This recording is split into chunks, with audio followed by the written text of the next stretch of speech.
ang inyong mga lingkod. Ito po si Mama Loy. Ito po si Joseph po. At ito naman po si Papa Osin Odilias. So, ano pa nga ba ang lagi nyo inihirit sa ala? Ay! Ichika mo na, dali. La la la la la la la la. Ichichika na namin, dali. Ay, Ano ba yan? Oo, ay, naku, bahagi ng pag-uusapan natin dito habang tayo nangangayayat ng patuloy. No? Ha? Oo, Yes! congratulations, ikaw na ang nasa ilalim ng slimming program ng MP's Community. Next in line, Ang I bayad am mo the na. one. Ha? First day ko pa lang, ha? Effective agad. Di ba? Yan ang ano. Naku, baka humumpak na yung mukha mo. Ha? Oh, Naku, nagano sana ka? hintayin natin. Ay, oo! Ay! Ganyan. Pati mata. Payat-payat. Yes! Siyempre, nagsimula na tayo sa ating ND Slimming Program, yung ND Ultra Slim. Yes. Yan, di ba? Mata mo, oh. Ang bongga. Ay, Oh. payantan. Oh, parang ikaw yung humpak. Ha? Parang ikaw yung humpak. Pak! Ha? Ay, hindi naman. Ay! Teka lang Hindi naman. naman ako patatalo kung nagagandahan kayo. Oh, Oy, bakit? Wala yan, wala yan, ano. Wala yan, tinan mo, wala yan, oh. Walang kulay yung buhok mo, dahil puti na lahat. Yeah. Oh, babalik pa nga ako sa Highway Versa lang, pero yung damit ko, East kabo. Studio. Yan, syempre pa, naku, itong nga, pinag-uusapan na itong nakakaloka. Bakit? Oo, itong si Alvin Aragon, Diyos ko, lahat na Oh. lang talaga. Nasa timeline mo siya. Wala nang katapusan. Lahat meron ng opinion tungkol sa naging opinion itong si Alvin Aragon. Alam mo, hindi ko siya pagtatanggol dito. Pero na-realize ko, no? Pag maraming hindi sumasang-ayon sa opinion mo, talagang bobombahin ka. Oo. Oo, di ba? Pero nakakalimutan ng mga tao, uy, opinion na yun, magbigay din kayo ng opinion. Di ba? Kaya naman, hindi mo rin maawat yung iba. Katulad ni Sue Ramirez. Oo. Parang sinabi ni Sue Ramirez. Ito na yung nasusulat. Basa. Na parang bang kasalanan maging sex bomb? Mas kasalanan kaya maging homophobic at transphobic? Oo. Naku, alam mo, and speaking of homophobic and transphobic Oh. ay naku, syempre nakakausap ko po. Obviously, lumabas na dyan ang anak ni Izzy. Akala ko nung una Izzy. Izzy pala. Izzy Trazona. Itong si Andre or si Sofia Trazona na isang drag queen. Tinanong ko nga siya dito kung ano masasabi niya doon sa naging opinion ng kanyang stepdad na si Alvin Aragon.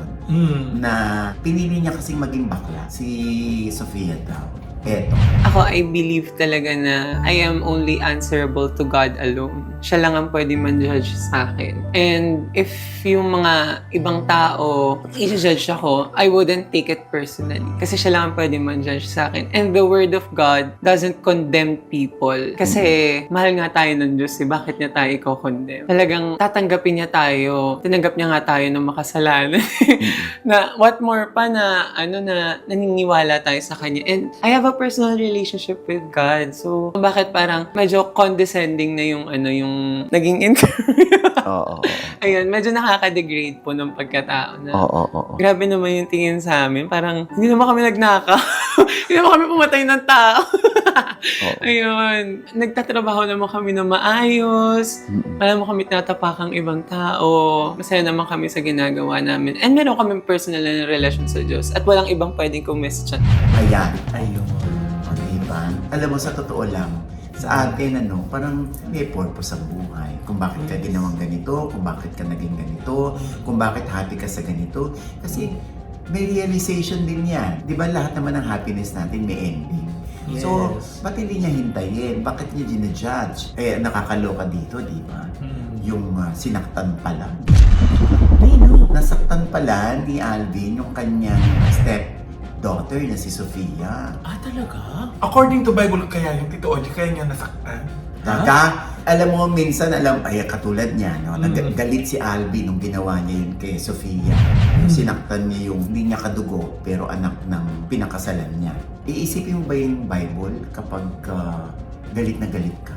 Pero dapat, dahil siya, masyado siyang nakadepende sa Bible. Dapat, diba, ini-expect natin from him na hindi, dapat kalma ka lang. Kasi wala sa Bible yung sasaktan mo yung bata. Uy, yung mga ganyan kaya Tito Oji, utos din kaya yun ni O Lord. hindi, grabe ka naman. Hindi.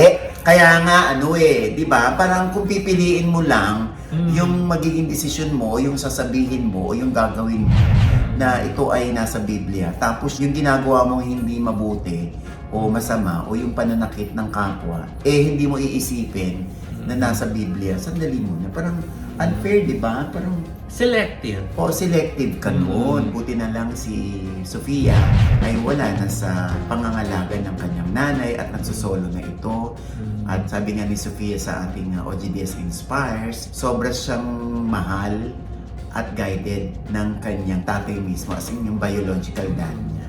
Sobra siyang mahal at gandang-ganda sa kanya. Oh, Ang diba? ganda naman talaga. Ito nga, di ba, nakapagsalita tuloy si Vice Ganda na may 11 utos pala. Ano yun? Oh, na mag-resign sa sex bomb. Ha? Alam mo, for all we know, no, even yung mga sex bomb dancers, Oo. medyo na-off siguro dyan.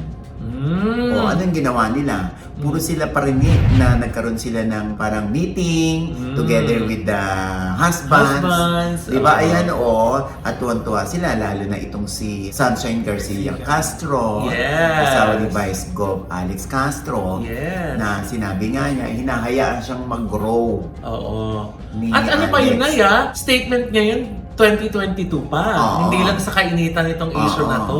Tsaka di ba, yung kay Alex din, di ba, Mm. same.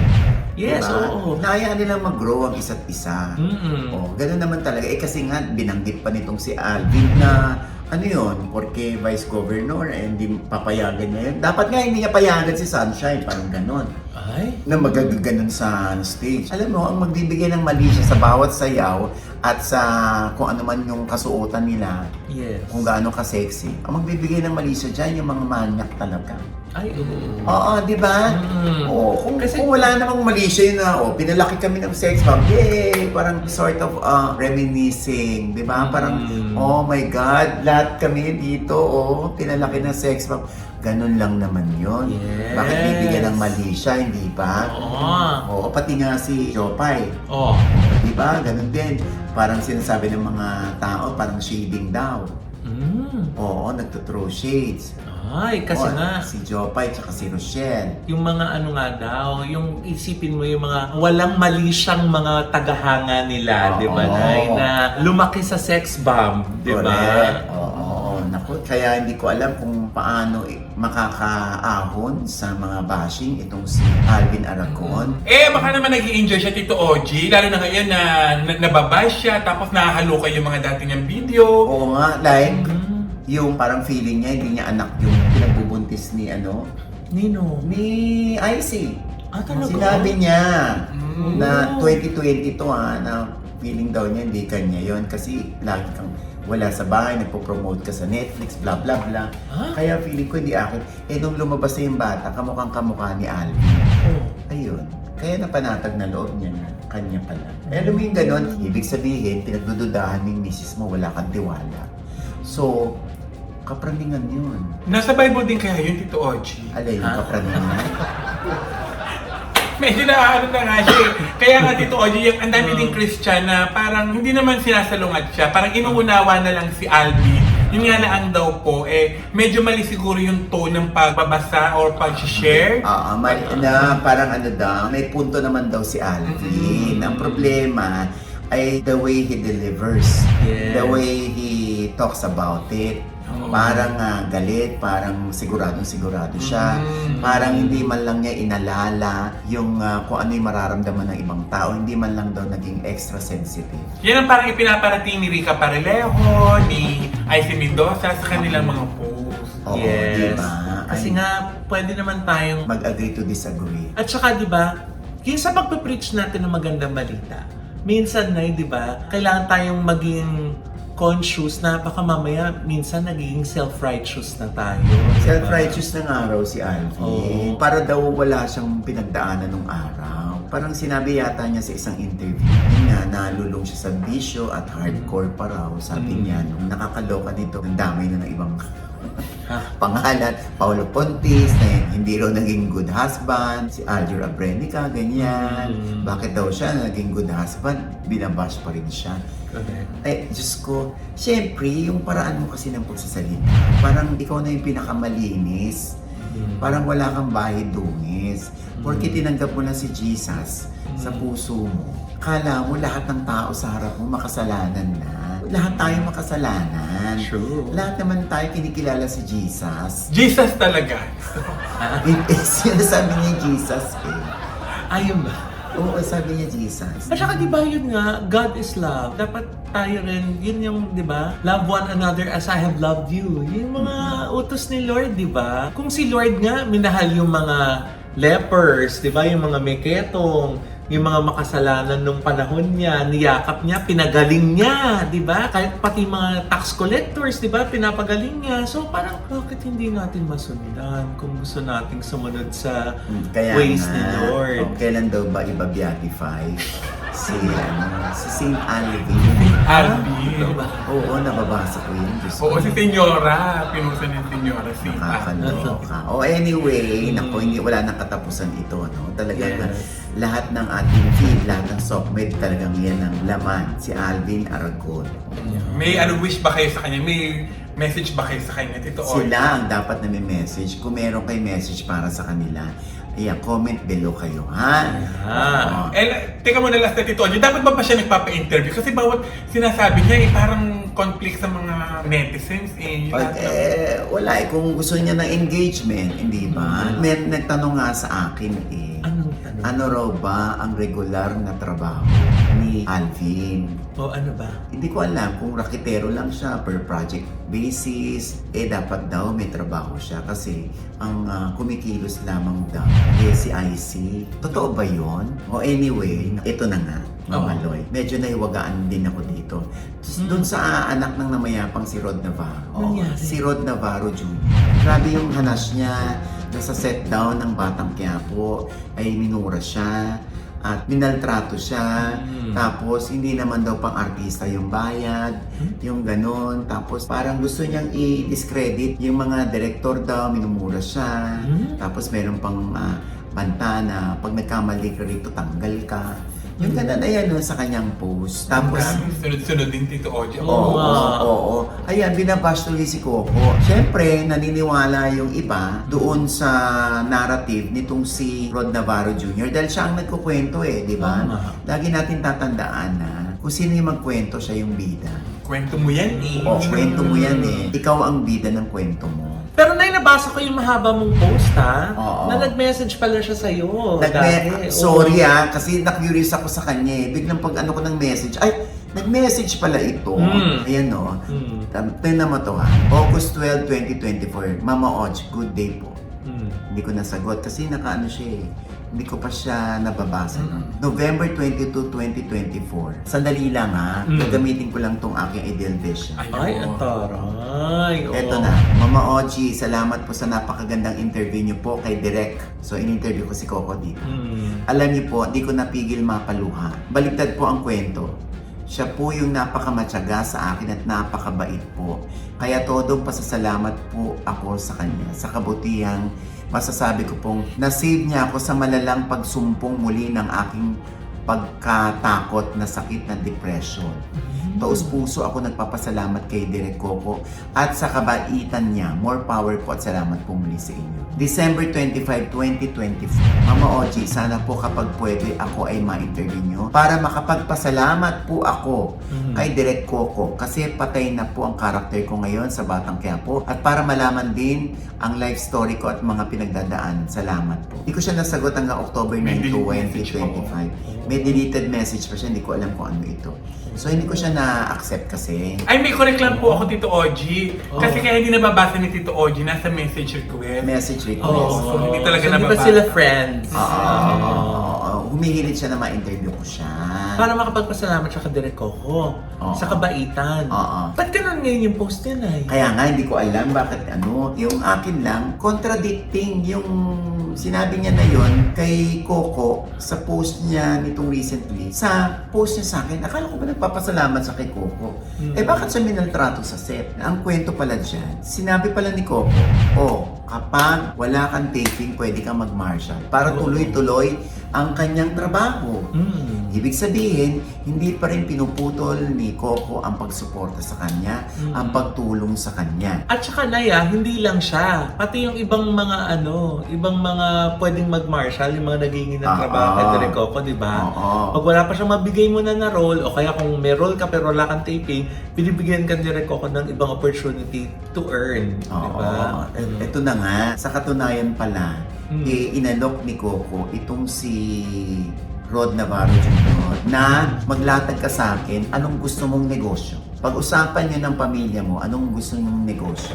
Ilatag mo sa akin yung business plan mo at meron kang 100,000 sa akin. Bilang panimula, bilang puhunan. Puhunan. Okay. Para daw habang nagtatrabaho siya as marshal, may kumikita pa para sa pamilya nila, di ba? Correct. So, iniwan kay Ayla yung pera, yung 100,000, yung production staff, iniwan doon yung pera. 7 buwan na yung pera doon, hindi niya kinukuha. So wala pang business plan. Anong gagawin ng tao? Eh di susoli kay Coco yung pera. Anong iniisipin ni Coco? So hindi siya interesado. Gusto ko siyang tulungan. Wala pa siyang business plan. Ganon. Ngayon yan ang palalabasin niya na minaltrato siya. Darling, paano ka naman makakakuha ng iba pang trabaho kung ganyan na sinisira mo yung produksyon, sinisira mo yung tao, at saka yung pinapagalitan ka, yung minumura ka. Hindi ko sinasabing normal yan pero lahat kami nakatikim ng ganyan, ng mura sa direktor. Nangyayari Yan. At ang lagi namin iniisip, ganyan lang si Direk, hindi si Coco ganyan lang si Direk, galit lang sa scene kasi hindi mo nagawa ng tama. Galit lang kasi na-late ka. Galit lang kasi tatanga-tanga ka. Pero after the shot, after the scene, after the shoot, para nang lokarita nakikitsika-chika. Oy, ano nang balita? Correct. Ganun lang. Diyos ko, syempre alam nyo, para maipakilala ko lang sa inyo kung ano yung senaryo sa set. Kasi habang lumalalim yung gabi, pagod na pagod lahat ng tao. So ang tendency talaga, makapagmura ka. Lalo na pag naghahabol ka ng marami pang eksenang kailangan kunan at dapat matapos dahil i-e-ere na agad, diba? Otherwise, baka sinagang kayo ng araw agad. Night effect yung kailangan.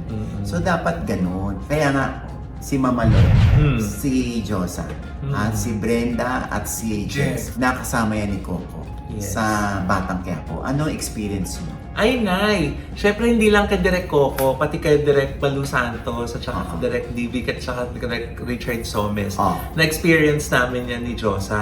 At nung binabasa ko nga yung yung kwento niya, ang nasabi ko sa sarili ko, ba't parang wala naman kami na-experience na gano'n? Hindi siguro dahil baka mamaya, maibalita natin dito sa Showbiz Update, Dahil vlogger kami. Hindi naman siguro. Kasi kung totoong nangyayari yung may mga ganong eksena, alam mo naman din sa set, di ba? Kumakalat yan. Uy, si ganito na nasigawan or na Kasi nakita ko na kung gaano, number one, kaorganisado yung production ng CCM Film Productions. Yung production ni Direk Coco. Yung mga direktor, masinsin yung treatment nila sa bawat eksena na yun. Minsan yung isang eksena, akala mo isang take, tapos na. Yung pala, hahaba na hahaba dahil nga gusto nila mabigyan ng quality na palabas yung mga manonood ng Batang Quiapo. At never ko nakita na meron ding nasigawan kahit talent. Tataas yung boss, bilis dito. Nagmamadali, pero hindi yung, ikaw, walang ganun. Wala ko nakita sa mga AD, lalo sa mga director. Wala po kami na-experience ng ganun kaya hindi ko alam kung saan din ko nagagaling. Kaya sabi ko, kung nangyari man parang ang sad. Pero based on our experience, sa ilang shooting days din na nakapagtrabaho tayo sa loob ng 3 taon, di ba? Kahit na sabi mong pasulpot-sulpot, wala po kaming naririnig na ganung kwento at first-hand na experience na merong namaltrato kasi sobra din po talaga mag-asikaso yung di ba, Josa? Yung production. Grabe po sila mag-alaga sa mga sa mga artista. Talaga pong kung pwede nga lang sabihin baby, pero baby, di ba? Kahit ambon lang, lahat nakahanda ang payong. Ang pagkain namin, magugulat ka. Kaya sabi namin ni Josa, tatapusin na ba ang buhay natin ito? Kasi nga, ang sasarap ng inihahain. Yes! 4-5 yung ulam dun sa plato namin. So, Parang ito na huling kaya. Pero Huling hindi kaya. pa. Pero Pero di pa. lagi kasing ganun. Kaya, alam mo yun, kaya sabi ko, iba din klase talaga yung production ng CCM dahil nga nakapagtrabaho naman tayo na sa ibang mga production at masasabi natin na medyo dun sa haplas ng pagmamahal, dun sa extra mile, nakalamang ang CCM, di ba? Sa mga napa-experience nila sa kanilang mga artista. At saka yung mga staff and crew, laging may handang ngiti. May hiya ka ngang sumimangot at saka mapagod kasi sila hating gabi na, pero ang taas ng energy, nakukuha magbiro, nakukuha umiti, di ba? Nakukuha, okay lang po kayo? Tanungin ka kung okay ka. Kaya sana... Very strict lang talaga si Coco, katulad ng call time. Yes! At yung ayaw niya ng chismisan sa set. Bawal yung cellphone. Kung nasa dressing room ka, pwede kang mag-cellphone. Pero pag sa set, bawal yon. Yes. So sinusunod dapat yan. Yung chismisan ayaw niya kasi pinagmumulan ng away yan. Yes. Bawal din ng mga picture-picture doon na yung eksena pinipicturean o binivideo. Bawal Yes. din yun. So talagang susundin mo kasi yun ang kanilang rules and regulations. Ngayon, yung kuda ni Rod na ba, hindi ko alam saan siya nanggagaling. Baka doon siya sa depression. Nanggagaling. So depressed siya. Siyempre pagka ganyan, kung ano-ano naiisip mo, hindi ba? Kaya sana ay pinag-iisipan niya itong mabuti, no? Na baka maging ending ito ng kanyang career. Dahil pag ito nabasa ng ibang production, ay wag na natin kunin yan, baka magkaroon pa tayo ng problema dyan. Baka magreklamo. Yun ang masaklap. Yung hihingi ka ng hihingi ng trabaho, tapos walang magbibigay sa'yo. O lagi kang ay ipopospone, ika-cancel. Tapos iisipin mo lang, tatanong mo sa sarili mo, ba't kaya hindi ako kinukuha? Kasi baka meron kang nagawang masama. Meron kang na-i-post. At ito na nga yun. Siyempre yung iba, iingatan ka na nila. Ibig sabihin, since iingatan ka na namin na huwag kami magkaroon ng encounter sa'yo, hindi ka na namin kukunin. So gusto mo ba yun? Sabi ko nga, naku Diyos ko, Coco, huwag kang mapaso ha. Ano lang tong isolated case ito. Huwag mo pa rin ihinto yung pagtulong mo sa tao. Yeah. Huwag mo pa rin ihinto yung pagbibigay mo ng break, ng chance sa mga gustong mag-artista, sa mga gustong masilawan ng ilaw, Yeah. ng camera. At isa lang ito, at lesson na to sa'yo, na pag may lalapit sa'yo, papa-background check mo muna. Yun ang gusto ko sabihin sa kanya. Naranasan din namin yung Tito Ogie na nabigyan kami ng trabaho ni Direk Coco. During yung time na wala kaming tawag, hindi kami natatawagan. Tinatawagan kami para sa yung mga sugod. Mag-martial. Oo, sugod. Hindi. Hindi martial! Yung sugod bahay, yung sumusugod sa bahay para mag-interview. O tapos, binigyan niya pa kami ng trabaho para sa Bida Dishwasher. Yes! Oo, nag-live selling kami nito dahil Oo. Correct. binigyan kami ng trabaho. Oo. Tapos Tito Ogie, napunta kami sa Malabon. Diyos ko, pinadala agad kami ng Marshall. Dahil baka doon pagkaguluhan kami. Siyempre Diba? kami naman hiyang-hiya. Kaya naman, nakaganyan yung mga Marshall. Baka naman hindi kami pagkaguluhan. Tanggalin nyo na yun, baka mag-trending pa kami. Mas marami pang Marshall kaysa dun sa Oo, mga tao. ayaw namin. Sabi nung ay hindi po, kabilin-bilinan po ni Direk Coco. Sabi ko, please, huwag nakakahiya. Baka mag-trending kami na wala namang gulo sa amin. Wala naman nagpapapicture. Hindi kami, bumalik pa sila. Hayaan mo na ganun si Coco mag-protect. Yun yung sinasabi ko na na going the extra mile. Hindi naman kailangan, pero ginagawa nila. Correct. Kasi nga, gusto nila maalagaan yung mga artists nila. Oo, correct. Nahiya talaga kami. Anyway, pagpasensyahan mo na yan, Direk Coco, at huwag ka pa rin hihinto sa pagtulong. Hindi ito yung makakapagpahinto ng kabutihan mo sa mga artista, lalo na sa mga datihan na gusto mong bigyan ng break ulit, di ba? Correct. Continue helping other people. Basta importante, di ba natutulog tong nasa taas natin? Yeah. Si Papa Jesus. Yes. Di ba? Jesus. Oo, di ba? Huwag ka ma-discourage, Direk. Oo, di ba? Katulad dito, yung SB19. Oo. Ano ba yan? Parang na-trauma ko dun SB19. Oo. Oy, meron kasi silang concert. Ah, yes! Yes. This coming Oo, April. at historical tong gagawin ng SB19 ha. Hmm. Kasi sila yung kauna-unahang P-pop group na magsasagawa ng concert sa SMDC Festival Grounds din Yes! sa MOA.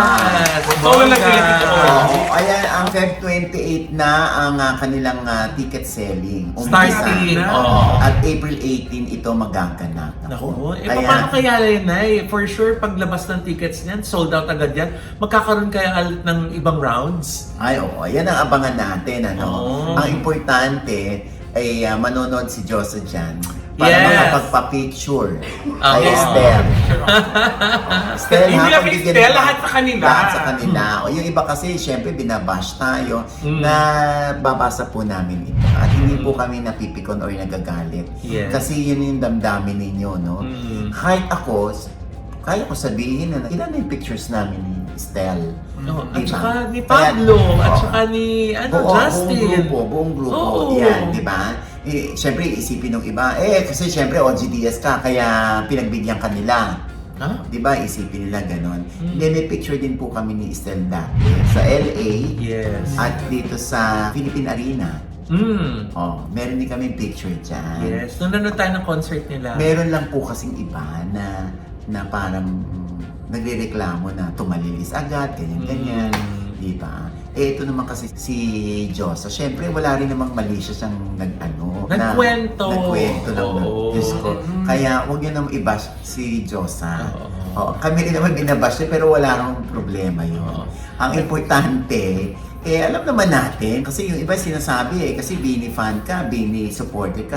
Ay hindi po, wala po, kahit bayad, wala akong binabayad sa amin ng Bini, Yes. ang SB19 o kung ano mang grupo yan. At saka na 18 tayo. Alam mo yan, di ba? Yung iba ayaw maniwala kasi tinitira daw natin. Yeah. Diyos ko, hindi. Okay, so kung gusto niyo pong isipin na yun, ay wala naman ho kami magagawa. Yes. Ito nga, si Oliver Carne, may tampo yan dati sa SB19, pero ngayon wala na, pinopromote pa niya ngayon. Ay, pinost niya. Pinost niya. Ayan, oo. Hollywood Diba? flip, di ba? Oo, by At saka Oliver friend Carne. namin din si Tito Oje, si Josh Colleen. Friend namin niya ni Jelay. Oh, di ba? Yan, ang dami mong picture with Josh. Yes! At friend kami ng kapatid niya. Kaya alam namin ng SB19. Hindi mo nga mabigkas FB. Ginto. Okay, ewan ko sa iyo. And with that, mga kaibigan, dito po ang inyong mga lingkod. Ito po si Mama Loy, mga nanonood po sa atin na hindi pa namin subscriber. Please subscribe now na. Click na yung subscribe button na nandiyan sa ibaba. Siyempre pa, ang kanya-kanya naming channel. Yes, sana manood at mag-subscribe po kayo sa YouTube channel ko. That's Mama Loy. M-A-M-A-L-O-I. Ayan, siyempre, Josa. Ako naman, gusto kong invite kayo sa aking YouTube channel. Please, manood din po kayo sa aking mga videos, mga vlog doon. At maraming salamat sa Ideal Vision at Dr. JC Solis ng Gorgeous Smile. Yes, Doc Daisy with Aaron Dice Oo, King. siyempre, ang nag-makeup sa atin, mga Uh-huh. Lord, Martina Sabusa. Yes! Kailangan niyo po si Martina sa inyong mga wedding, sa birthday party, sa Yes. debut, sa annulment, Alam mo sa annulment! wake. Siya yung annulment. Oo nga. Oo. Kaya parang tambok na ng likod. Ay! Diba? Pak, bagay na bagay sa aking payat na mukha. Diba? Ang kilay, Skin Art Manila. Diba? Diba? At syempre, maraming salamat sa Chicks Inasal. Yes! Thank you, Chicks Inasal! Subukan ang sarap ng Chicks Inasal. Ayan, no? Di ba talagang nag-feast kami dun sa kanilang boodle, bilao. Grabe, ang dami-dami yung pinadala. Diba? Ayan naman, parang mga party trays yan, Punta kayo Yes. magluto, umorder kayo ng Chicks Inasal. Yes. Merong manok, may liempo, merong pansit, Palabok. palabok, Oo. tsaka meron ng java rice sa ilalim ng Yes! bilao. Oo, di ba? Oo, diba? Lipsang ka pa. Piyestang-piyesta lagi Naman. kapag nag-Chicks Inasal kayo. Kaya subukan ng sarap. Marami silang mga branches lalo na sa mga malls. Oo. Ayan, at syempre pa, ang Ultra Mega. Yes! Dosa. Oo. Ayan, pa. Modelo ka ng Ultra Mega kung saan ang mga sari-sari store ay dyan namimili. Yes! Ang mga consumers ay dyan din namimili. Yes! Para ipatambak nila sa kanilang mga pantry. Dahil Diba? nga, pakamura. At Oo. mura na, meron ka pang nare-receive na mga points. Dahil Pag may suki suki card card ka, siya. di ba? Oo, ayan, may 39 branches po yan nationwide. Paki-google na lang po kung alin dyan ang pinakamalapit sa inyo. Yung mga NCLEX passers naman na, di ba? Para naman dun sa mga gusto magtrabaho sa New York na mga nurses. Naku, eto na po ang opportunity ninyo. Message nyo lang po ang White House Cares ni Miss Rose Santos. Naku, grabe po siya mag-alaga sa kanyang mga nurses. Kaya hindi po kayo magsisisi pag lumipat kayo ng New York. Kung nasa ibang state man kayo at gusto nyo lumipat ng New York o nasa Pilipinas kayo, NCLEX passer kayo, apply na po kayo dyan. Correct. Sa White House Cares. At syempre pa ha, yung save natin si Miguel ng PBB. Opo! Yan. Oo, please save Miguel po para makasama po siya sa Ultimate A. Yes. Yan, napaka-buting bata, napaka-ayos at buting anak. Ayan. Deserve po ni Miguel Leon. Correct, ha? At syempre pa, ito pa rin po yung lingkod, Papa O si OG Diaz, na lagi nagsasabi at nagpapaalala sa inyo na sa tuwing gigising po tayo tuwing umaga, huwag na huwag po tayong makakalimot, ha? Na magpasalamat sa Panginoon. Dahil tayo kanyang ginising, ibig sabihin may mission pa rin po tayo sa buhay. Sabay sabing, every gising, it's a blessing! At ano pa nga ba ang lagi niyong inihirit sa amin? Ha? Ay! Ichiga mo na! Ay! Wait! Ay! Ay! Uy, dito, OG, may nakaharana sa akin! Hindi pa ako tapos. Uy, ano pa? Sa gabi ng lagi. Ay! Sabi ito, hindi ako nakatanggap ng bulaklak ng Valentine's Day. Baka may hampas ko. Oy! Sandali lang, Diyos, kilala mo ba yan? Diyos ko. Sino ba siya? Dati ang lead vocalist ng River Maya. Kinakanta ko yung mga kanta nila. Mula kay Bamboo, Rico Blanco, tapos siya na ang sumunod, si Jason Fernandez. Pasensya ka na, nadala lang ako. Okay lang yun. Ganun naman daw talaga, di ba? Pagka-aawit ka, kailangan yung katotohanan. May Ha? emosyon. Hindi na pagutusan lang. Ang ano, lumipad din ako bigla. If ever bang magde-decide ka na magsosolo na, hindi ka ba kinakabahan na, di ba? Siyempre, yung fan base niyo dati, baka mamaya, mabawasan yung mga tagahanga mo or yung mga susubaybay sa'yo. Hindi, nakaka-pressure. Ako nung nag-start na ako ng Ako Na Lang, talagang wala akong idea. Parang galing ako sa kuweba talaga. Hindi ko alam yung kung paano yung laro sa industriya. Oo. Pero ang susi lang, makinig. Kung sino yung nauna, kung sino yung may alam, pakinggan mo. Parang ganun. Hanggang sa dire-diretso lang, naging totoo lang din ako. Oo nga. Yun naman yung ang ganda nung sinabi niyo yung pagiging totoo na, di ba? If you stay true to your music, to your being, di ba? Mas magaan. Tsaka mas mamaling ka ng mga tao bilang ikaw, di ba? Pero noon pa, pinangarap mo ng mapabilang sa isang banda. Kasi, paano ka nga ba nagsimula, Jason? 17 lang ako noon eh. Time na yon, nagkaroon ng audition yung River Maya noon na parang reality show siya noon. Sa may Studio 23 pa noon. Okay. Bagong liwanag. Yung kabanda ko noon, tumutugtog kami as a acoustic band. Jason, ba't di mo subukan? Audition ka dun, oh. Baka malay. Wala man akong sinubukan ko lang. Oo. Yun, pumasok ako, tapos naalala ko noon, pipili sila ng final 12. Pero hindi ako nakapasok dun. Ha? Talaga? Yes. Tapos? Nagano sila, but wait. There's more. Also, napabilang ka sa wild card? Wild card. So, ganun yung nangyayari sa akin lagi. Kahit nung nag-TNT din ako Oo nga, sa celebrity, nag-TNT siya. bigwak, nalalaglag ako, babalik hanggang grand finals na kami nila Ethel Buban. Parang laging, lagi ako napunta sa ano. Pero bumabangon. So yun, 30, tapos dire-diretso na hanggang grand finals. Ako na yung nanalo, ako yung napili. Ang galing. So ano pagkakaiba nung nandun sa solo ka na tapos yung nag-join ka sa The Boys Kids? Andito lang ako. Ang galit siya. Ano, may pagkakaiba? Meron. Mas nakakatakot yung The Boys. Kasi yung lineup dun, matitindi talaga, mga halimaw yung sumasali dun. Pero naalala ko noon, gusto kong sumali para lang malaman ng tao na Kasi lagi pa rin ako na-associate Oo, doon sa sa banda. Riverman. Parang, uy, si Jason, ano na, parang may tinatahak na siyang sarili niyang career. So sabi ko, magandang Oo. platform para makilala ko si Jason naman. So, ayun, doon na yun. Hindi ko rin in-expect na aabot din ako ng semis. Laban lang ng laban. Oo. So, Ang galing. That time sinong nanalo? Jason D. Si Jason D. Magka-team kami. Oh. Yeah. Muntik ka na. Oo, Fernandez isang ka lang. letter. Jason, D-E-F eh. Nawala yung D. Oo. alphabetical.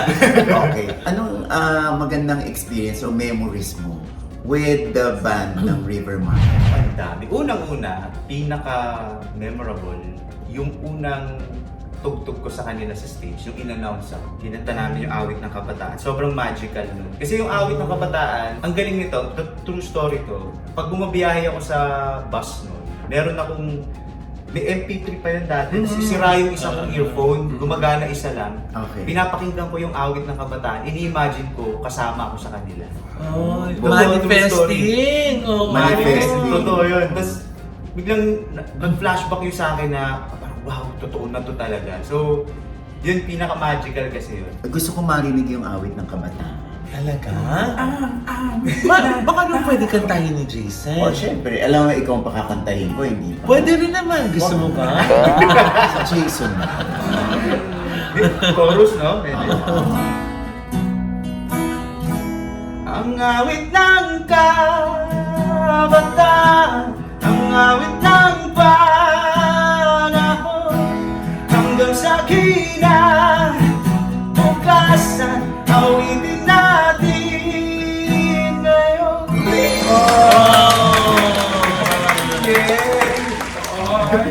Paano? Nakakakilig. Lalo may pinagdadaanan ako. Grabe. Ha? Lagi ka namang dumadaan? Pati na ka nga. Puti-puti mo. Oo, kaya ano, pupunta na ako sa Headway Vera Salon. Diba? Oo. Ano pa yung kinilang kanta ng River Maya? Na inawit mo rin, Jason. Liwanag sa dilim ba? Meron. Ang madalas yung hinahanap-hanap eh. Ayan. Ah. Kantahin ng mga artista. Chorus lang, chorus. Bakit sa gabi sa bawat minutong lumilipas,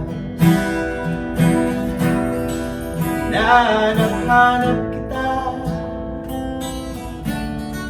hinahanap-hanap kita. At kahit na magkaanak kayo, Ay. magkatuluyan Ha? balang araw. Ha?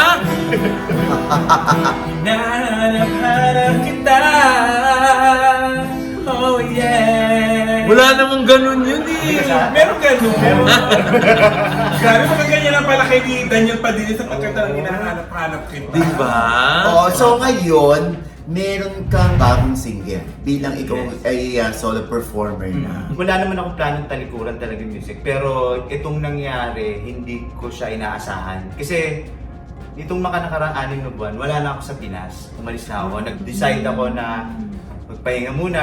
Tapos, alam mo yun, Canadian dream, mag-migrate and all, trabaho. Pero nung nandun ako, napalayo ako sa mga anak ko kasi single parent ako eh. Hindi nila kinaya. Tapos may pinagdaanan yung teenager ko na anak sa iba ngayon eh, talagang yung mental health, yung parang ginagamit ko na rin kasangkapan yung music para i-spread yung awareness. Hindi talaga siya madali ngayon dahil sa ang dami ng information sa utak ng bata na overwhelmed na sila. Correct. Oo. So nagawa ko yung song, actually nasulat ko dun, mga nasa 26 plus songs natin.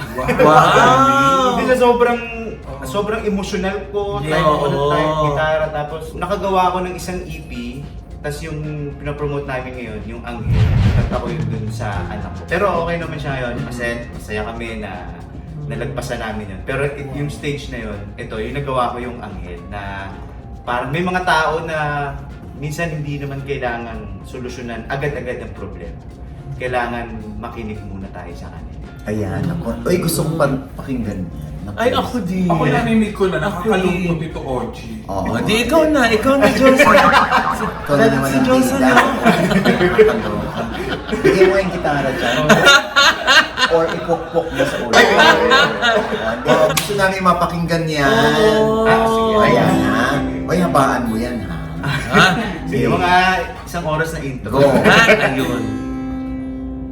Maaga pa, bakit tumidilim na? Kasalanan ko pa, lahat ng tao ay sakit pa. Apat na hakbang pa lang, pero bakit parang gumagapang lang? Gusto ko lang umiti ng hindi naiilang. Paano pa ako mabubuo kung lahat gubuho? Paano pa ako mabubuo kung hindi natigil ang dugo?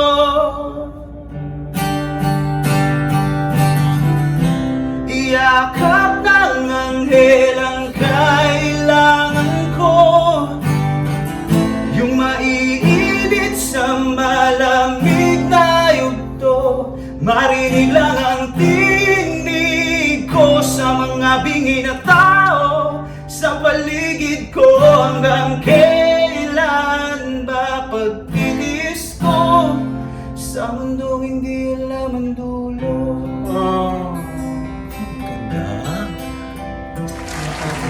Emosyon. Ang ganda ng lyrics. Salamat po. Talagang pinaghugutan. Tumindig yung mga balahibo ni Yes. nanay. Pati b****** ko. Ramdam na ramdam talaga yung hugo. Oo, sandali Umabot muna. doon. Okay, anong hugot mo dyan? Ayun nga, nilagay ko lang yung posisyon ko sa kung anong pinagdadaanan ng anak ko. Anak kong babae, panganay siya. Ilan taon na? 13. Mm-mm.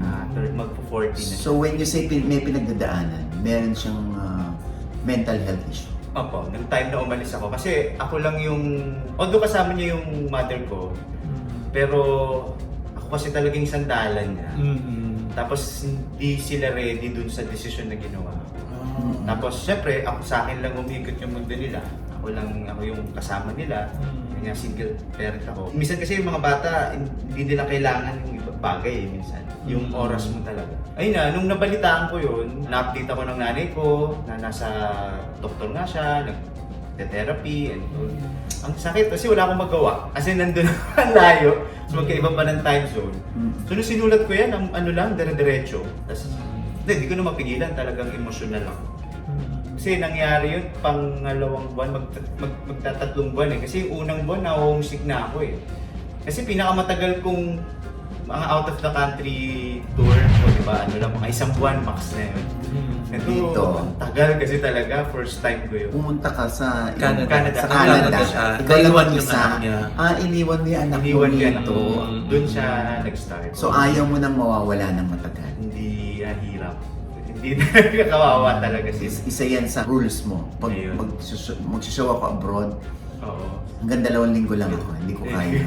Ganun ba yun? Sisikapin ko na, kung kaya nga, kahit sacrifice ko yung TF ko, basta masama ko lang yung anak ko, siguro gagawin ko. Kaya lang, ang hirap kasi ang dami kong anak, 4 yung anak ko. So, ubus yung TF ko mag Sa ilang ina ito? Isa una kong asawa, tapos isa. Meron akong 1 year Oh, ito yung panganay mo, 13? 13, siya yung pangalan. Very OG Diaz. Ha? 24 ng panganay. Hindi, yung ayaw nang lalagpas ng 2 linggong wala sa mga bata. Ako.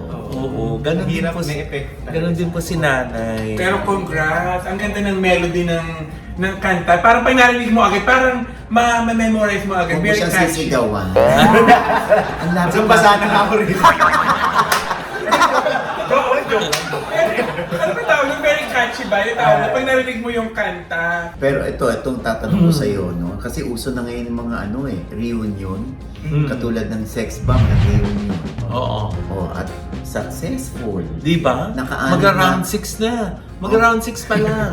Magra-round 6? Oo. Oh, tinan mo yan. Grabe. Oh, tapos, ang River Maiba, wala bang plano na magkaroon ng reunion concert na andun si Bamboo, si Rico Blanco, si Jason Fernandez? Well, yung concept na hindi ko alam. Pero nag-reunion sila nung last year yun, no? Pero yung 19, yung first lineup, kasi ang dami ng hira nung River Mine. Pero minsan na rin natanong sa akin yan. Ako, kasi fan ako ng River Maya to begin. Bago ako sumali, fan na ako. So, kung ako magkakaroon ng pagkakataon, parang feeling ko bonus na yun sa akin. Yung naging parte ako ng River Maya, dream come true na yun. Masaya na yan. Paano pag gusto namin mapakinggan yung Anghel? Saan namin mapapakinggan? Available na yan sa lahat ng mga streaming platforms, sa Spotify, Okay. sa Podcast? sa YouTube, Apple Music, sa Facebook, sa TikTok, andyan din yan. Kung gusto nyo gamitin yung song, naka-up na yan. Maganda. Ganda. Actually, pwedeng maging theme song yan ng mga teleserye. Yes! Oh, ganda Na-imagine nga, promise. ko. Diba? Why not? Oo, Diba? Oo. Hindi ba kami mga copyright dyan? Kasi ngayon po may mga... Di ba kita naman yung music? Kasi lagi siya nakakakita. Kinapwede niya. Dahil kami may copyright. Nasa strike siya lang. Hindi siya na monetize. Puro demonetize. Demonetize. Uy, pero teka lang, sabi mo kanina, 26 songs yung nagawa mo. So, aasahan ba namin na meron pang mga kasunod agad itong Anghel? Ay, bukod sa Anghel, pinopromote din namin yung song na Patalikod. Ay, naku. Parang gusto bakla naman. Bakla naman yun. Ano, Jason. Pag napakinggan nyo yun, Patalikod. Ba't hindi natin parinig ng konti? Oo. Kailan ba bubukas ang langit sa buhay ko? Dumudulas ng kapit sa braso mo. Isang daang dangkalang lalim ko sa mga sugat na iniwan mo. Ay, parang patalikod nga. Ba't hindi mo tinira yung mata? Hindi natin narinig. Okay. Parang hindi natin narinig yung word na patalikod. Parang pwede siya Oo nga. maging team song sa unang naka-virgin song. Ha? Pwede siya maging team song. Eh, tinatanong nga ng nanay ko kung gwapo. Oo. Yung naka-virgin song. Sabi ko, hindi ko alam ini kasi nakatalikod ako. Ayun. Nakakaloka ka Oo nga, ba't wala yung word na patalikod doon? Nasa ibang parte? Nasa ibang part. Kasi yung song, pag napakinggan yung buong lyrics niya, parang may mga tao na dire-diretso lang yung buhay, walang direksyon. Hindi nila alam kung saan papunta, para silang naglalakad ng matalikod. Kaya yung first verse nito, yung sumubok maglakbay ng Sumubok. patalikod. Sumubok! Sumubok. Sorry. Parang kay Mamaloy ang mahina. Hinay lang, ginagawa. Sumubok maglakbay ng patalikod, naglalakad ng nakalugod. Ay, bakla. Naku, magiging kantay na mga sangkabakla. Dami namin nakarelate bigla. Magiging song of the year na sangkabakla. Anyway, ayan, syempre, saan mapapanood? Meron ka bang gig or show or concert? Sa social media accounts ko po, Jason Fernandez Santa Maria sa Facebook, that's STA Maria. Tapos sa Instagram, Jason Fernandez Official. Sa TikTok po, Jason Fernandez Official din. Ayun, may shows po ako. Babalik po ako sa Canada ng March 20 sa Yukon, March 29 sa Saskatchewan, March 30 sa Regina. Tapos sa April po, nasa Toronto po ako, and May 17, Vancouver. Naku, Dami busy. Hindi siya masyadong busy. uuwi ka dito, Jason, ha? Hindi, opo. Alam mo, Ano anak siya? mo, nakakaloka ka. Ano nga po? Anak mo, kailangan maano mo. Ang hirap balansehin. O kasi kaya, ano yung maisasama mo ba anak mo doon? tinatry ko nga po ngayon gawa ng paraan kasi bakasyon din yung Oo. shows ko. Ah, Pwede sila oo. isama. Oo, tama, sama mo. Para Bakasyon ng school. malaman niya. Minsan dapat isinasama rin natin yung mga anak natin sa work natin para alam niyo na hindi natin tinatae yung pera. Na ito yung work namin, anak, at ito yung pinagtutustos sa pag-aaral niyo. Para din mas na-appreciate nila, Nay, yung hard work ng mga parents. And at the same time, pag nakita nila na, ganun pala ginagawa ng tatay ko, ng nanay ko, hindi pala madali. So, pag kung kailangan nilang maiwan, maiintindihan din nila. Di ba? Ayan. Anyway, Jason, maraming salamat sa iyo. Thank you. Thank you. Guys, maraming Yes, salamat. Salamat sa pagdalaw. Salamat po sa sa pag-unlak sa akin, for having me. Salamat, malaking bagay po ito sa Ay, oo ginagawa naman. namin ngayon. Oo Thank you po. naman. Oo, Salamat. maraming At- salamat, Jason. Stream nyo na po sa iba't ibang platforms Yes. yung kanyang kaawiting Awiting Anghel. Anghel. At saka yung Patalikod. Wala pa yung patalikon. Parang hanapin na natin agad sa Spotify. Ay, kasi nga yun ang expertise. Ayan, oy, maraming salamat, Jason Fernandez! At Jason, hindi pwedeng umalis ka nang hindi mo ito nagagawa. Kailangan tugtugin mo, ha? Aha. Ang aming jingle, okay? Oo. Jason, ano pa nga ba ang lagi mong inihirit sa amin? Ichika mo na dali. La la la la la la la la. Ichika mo na dali. One more time. La la la la la la la la. Ichika mo na dali. Aray! Version niya si Oji, nakakahiya. Paano? Oh, sige, isa. Ano yung version mo? Version.